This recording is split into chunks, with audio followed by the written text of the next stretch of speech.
Hello, I'm Major Gaurav Arya. In Pakistan, it's the same story. Every news channel in the evening says that Pakistan is inches away from becoming Sri Lanka. Or has it already become Sri Lanka?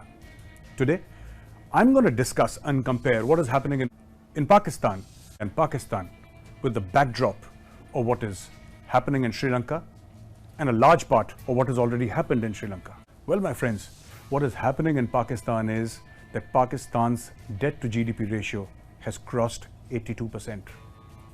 Pakistan is neck deep in debt. By all practical measures, Pakistan is on the brink of default. It is already bankrupt. Now, what is a bankrupt state? A bankrupt state is a state that does not have the money to pay back the debts it has taken. Think of it as a teenager with a credit card. Let me give you an example. Let us say there is a teenager with 4 credit cards. He shops with 1 credit card. He does not have the money to pay back, so he uses the second credit card to pay the debt of the first credit card.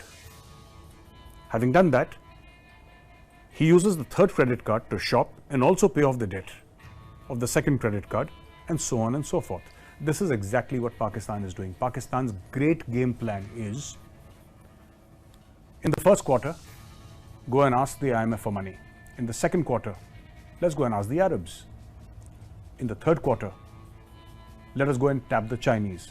And in the last quarter of the year, let's depend upon overseas Pakistanis to send in dollars. There is no grand plan of Pakistan or the Pakistani government.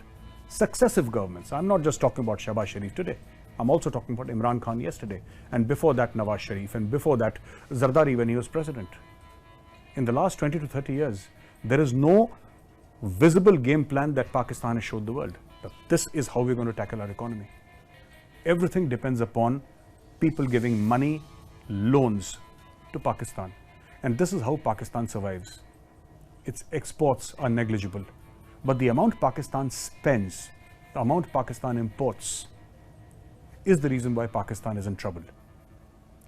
I'll share with you a few points right now to explain to you about Pakistan's current condition, and then we'll go and compare it with Sri Lanka. Friends, Pakistan is a largely agrarian society. 60 to 70% of the people in Pakistan are involved in agriculture. And yet, a very large part of Pakistan's GDP, almost 65%, comes from one city, the city of Karachi. Pakistan, a largely agrarian society, is a net importer of food grains. Surprisingly, it has started importing even from Afghanistan. Pakistan depends upon loans, and not just loans, Chinese loans. Nobody knows what is the interest on these loans. Nobody knows what is the ROI, that is the return on investment, on the China-Pakistan economic corridor. When Imran Khan was in the opposition, he had asked for clarity on CPAC projects. And when he became Prime Minister, true to form, Imran Khan asked for all the details. He wanted to know why Pakistan had taken loans at such a high rate of interest. What was this ROI about? The Chinese were extremely uncomfortable with him. Today, Imran Khan may blame the United States of America for ousting him from power. He might say that this government is an imported government, referring to Shahbaz Sharif's government. But the fact of the matter is, the Americans were not upset with Imran Khan. It was actually the Chinese who were upset with Imran Khan. It was the Chinese who manufactured this entire scenario in Sri Lanka. Pakistan is almost there. Pakistan has got no roadmap as to how it will expand exports. It has no roadmap as to how it will widen the tax net. There is no roadmap at all. There is this huge amount of political uncertainty in Pakistan. There is economic uncertainty in Pakistan. Dollar to Pakistani rupee has crossed 210. And the funny part is that these are just numbers on a piece of paper. 210 Pakistani rupees to a dollar. That's not the point.